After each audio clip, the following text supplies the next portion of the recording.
اکبر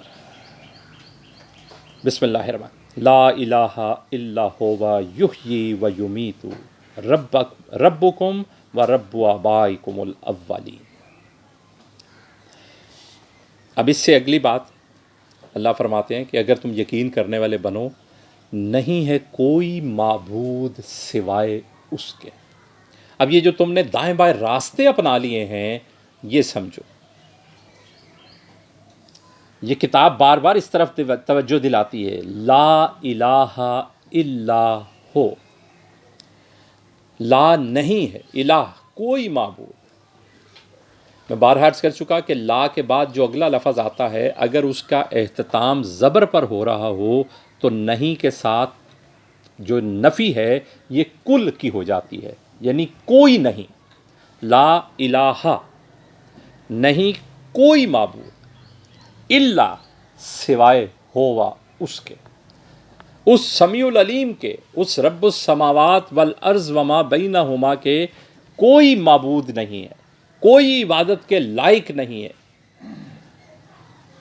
اللہ، اور پھر میں بارہا عرض کر چکا کہ عبادت سے مراد یہاں پر صرف نماز روزہ حج زکوٰۃ نہیں ہے، اس کے احکامات کے رنگ میں ڈھل جانا، یعنی کوئی اور اس لائق نہیں کہ اس کی بات مانی جائے، کوئی اور اس لائق نہیں کہ اس کے احکامات کو اپنے اوپر نافذ کیا جائے، اس کو راضی کیا جائے، کوئی اور اطاعت سر جھکا دیا جائے، اس کا جو حکم آئے سر تسلیم خم کر دیا جائے، وہ اس رب السماوات کے، اس سمیع العلیم کے سوا کوئی اس لائق نہیں۔ یحیی و یمیت، سمجھو تو یہی بات کافی ہے کہ زندگی اور موت اس کے ہاتھ میں ہے، یہ زندگی بھی اسی کی دی ہوئی ہے اور موت بھی اسی نے دینی ہے، تو پھر کسی اور کا کیا عمل دخل؟ یحیی، وہی زندہ کرتا ہے، وہی زندگی دیتا ہے، و یمیت، اور وہی موت دیتا ہے۔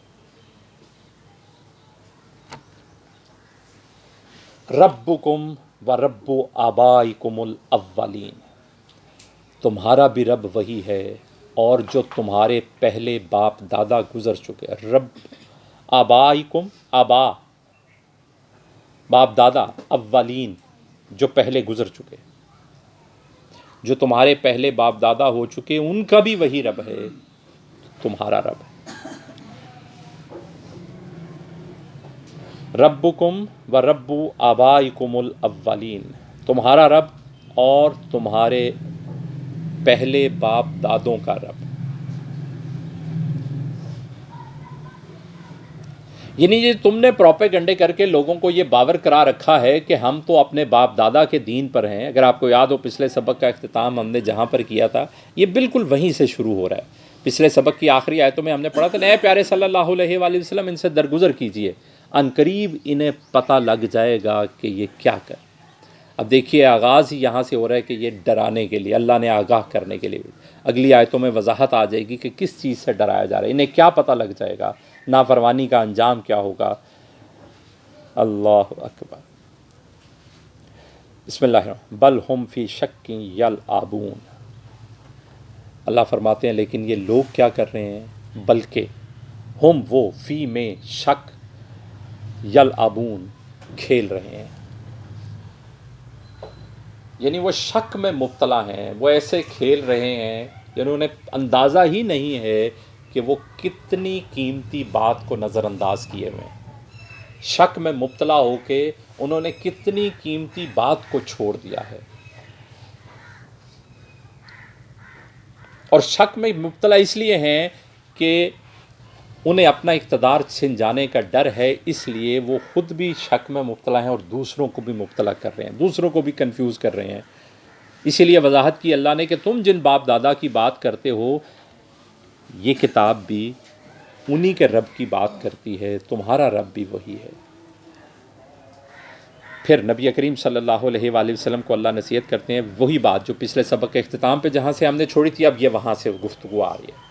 بسم اللہ، فَارْتَقِبْ يَوْمَ تَأْتِي السَّمَاءُ بِدُخَانٍ مُّبِينٍ، یہ دخان لفظ دھواں جس سے اس سورہ کا نام ہے۔ اے پیارے صلی اللہ علیہ وآلہ وسلم آپ انتظار کیجئے، واپس ارتقب انتظار کیجئے، یوما اس دن کے، تاتی آئے گا آسمان سے، بدخان مبین ایک واضح دھواں، دخان دھواں، مبین واضح، ایک واضح دھواں آئے گا آسمان سے، اس دن کا انتظار کی۔ اب اس واضح دھوئیں کی بات جو ہے، اس پہ مفسرین نے مختلف آراء قائم کی ہیں۔ کچھ لوگوں کا خیال ہے کہ یہ واضح دھوئیں والی جو بات ہے یہ واقعہ ہو چکا، نبی کریم صلی اللہ علیہ وآلہ وسلم کے دور میں ایک دفعہ ایک قحط آیا تھا جس میں لوگ مکہ کے بڑی خرابی کا شکار ہوئے۔ پھر نبی کریم صلی اللہ علیہ وسلم سے دعا کی درخواست کی گئی، آپ نے اللہ کے حضور دعا کی، وہ قحط ختم ہوا۔ کچھ لوگوں کا خیال ہے کہ یہ اس وقت کی بات ہو رہی ہے۔ کچھ لوگوں کا خیال ہے کہ یہ قرب قیامت کی نشانیوں میں جو نبی کریم صلی اللہ علیہ وآلہ وسلم نے ایک نشانی یہ بھی بتائی ہے کہ آسمان پہ ایک واضح گاڑھا دھواں آئے، آسمان سے آئے گا۔ کچھ لوگوں کا خیال ہے کہ یہ قیامت کی نشانیوں کے اعتبار سے وہ جو آخری وقت میں ایک واضح دھواں آئے گا یہ اس کی بات ہے۔ کچھ لوگوں کا خیال ہے کہ نہیں، یہ سب جو پہلی قوموں پر عذاب آتے رہے ہیں ان میں یہ بات ہوتی رہی، جیسے قوم عاد پر، سمود پر، قوم ہود پر، وہ جو سب پہ جو آسمانی عذاب آئے تھے نا، طوفان کے، بارش کے، آندھی کے، اس سب میں امکان ہے کہ ساتھ دھواں بھی ہو۔ یعنی جب طوفان آتا ہے تو آسمان ایسے گدلا سا ہو جاتا ہے نا، گاڑھا سا ویسے کوئی چیز ہے۔ تو کچھ لوگوں کا خیال ہے کہ یہ پچھلی مثال دی جا رہی ہے کہ ان لوگوں کو بھی ویسے ہی چھوڑ دیے جیسے پہلے لوگوں پر وہ وقت آیا تھا کہ آسمان سے یہ دھواں دراصل نشانی ہوتا ہے کہ اللہ کا عذاب آ رہا ہے۔ تو وہ تین آراء ہیں، اس پر بڑی میں نے تینوں آپ کی خدمت میں پیش کر دی کہ یہاں اس سے دخان مبین سے مراد کیا ہے۔ یغشن ناس، جو چھا جائے گا لوگوں پر، یغشا ڈھانپ لے گا، چھا جائے گا، ناس لوگوں پر، ھذا عذاب علیم، یہ دردناک عذاب ہوگا، ھذا یہ عذاب دردناک ہے۔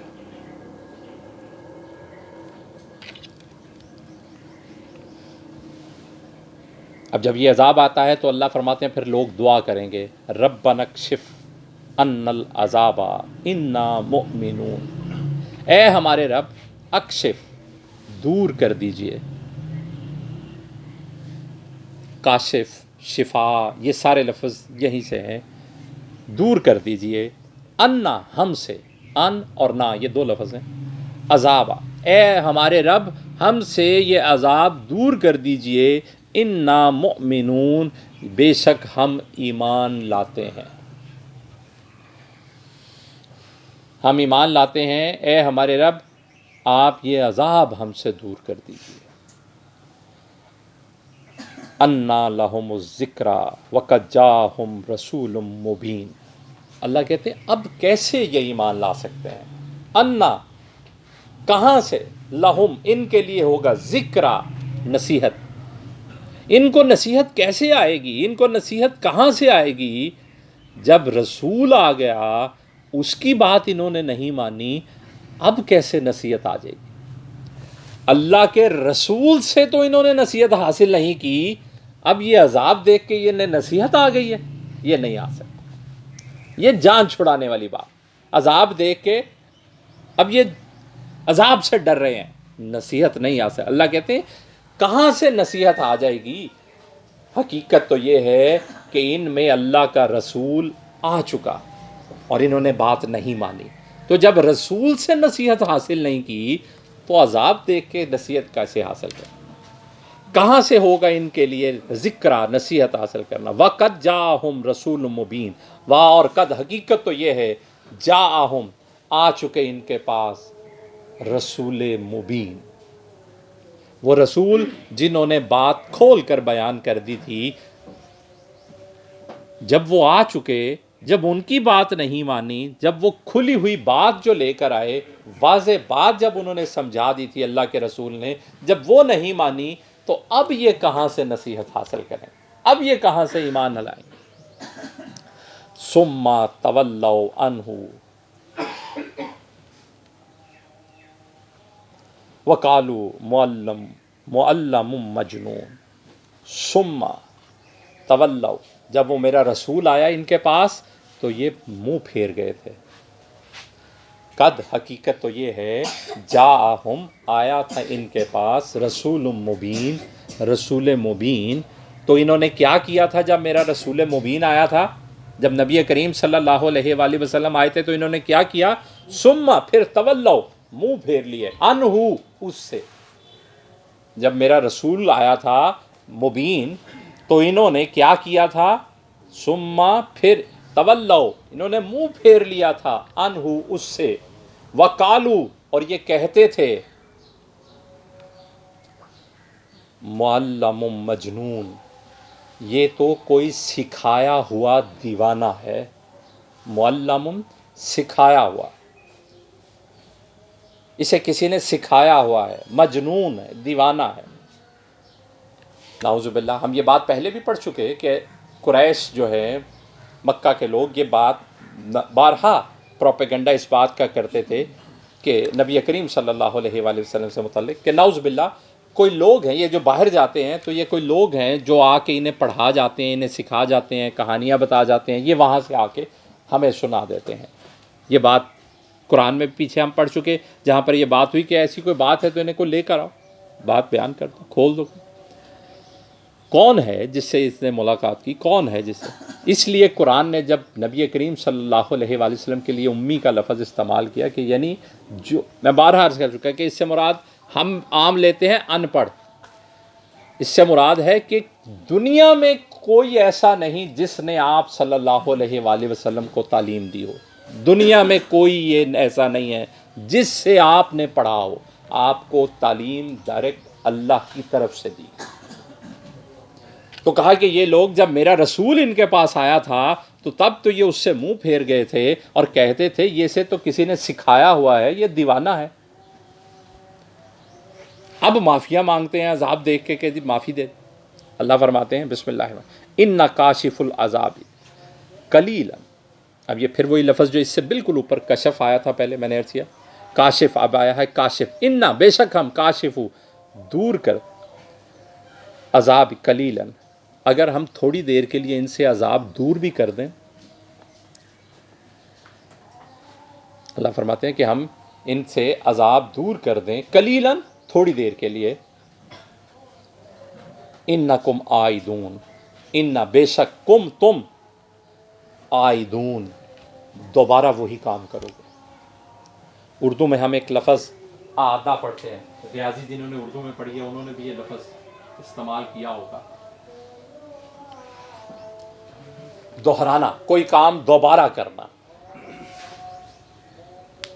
تو اللہ فرماتے ہیں کہ اگر ہم تم سے عذاب تھوڑی دیر کے لیے دور بھی کر دیں، انکم عائدون بے شک تم واپس وہی کام کرنے لگو گے، وہی نافرمانیاں کرنے لگو گے، وہی خرابیاں کرنے لگو گے. یوم نبطش البطشۃ الکبریٰ، یوما وہ دن، نبطشو ہم پکڑیں گے، نون ہم بطشہ پکڑنے، نبطش البطشۃ اس دن ہم پکڑیں گے، بطشۃ الکبریٰ بڑی پکڑ. اس دن ہم بڑی پکڑ میں پکڑیں گے. یعنی اس دنیا میں تو اللہ فرما رہے ہیں کہ ہم عذاب لے کر آتے ہیں، تھوڑی دیر کے لیے اسے دور کر دیتے ہیں، پھر لے آتے ہیں، پھر یہ عذاب تکلیف دینے کا اور دور کرنے کا اس سلسلہ دنیا میں جاری رہتا ہے. لیکن ایک دن آئے گا جب ہم پکڑیں گے سب سے بڑی پکڑ. انا منتقمون بے شک ہم سزا دینے والے ہیں.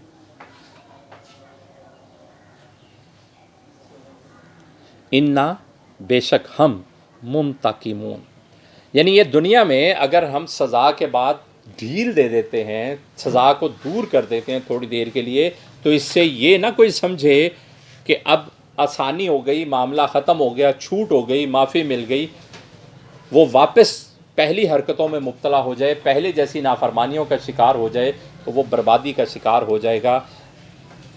ایک دن آئے گا جب ہم بڑی پکڑ میں پکڑیں گے اور ہم ضرور سزا دیں گے. یہیں سے اگلا سبق شروع ہوگا انشاءاللہ تعالیٰ. کنٹینیو ہے، ابھی پہلا ہی رکوع چل رہا ہے، 29 آیتیں ہیں پہلے ہی رکوع کی، تو اگلے سبق میں یہ بات جاری رہے گی یہیں سے عذاب کی بات کے حوالے سے. اب میں آپ کو واپس جو پہلی آیتیں ہیں میں وہاں پر بات کو واپس لے کر آتا ہوں.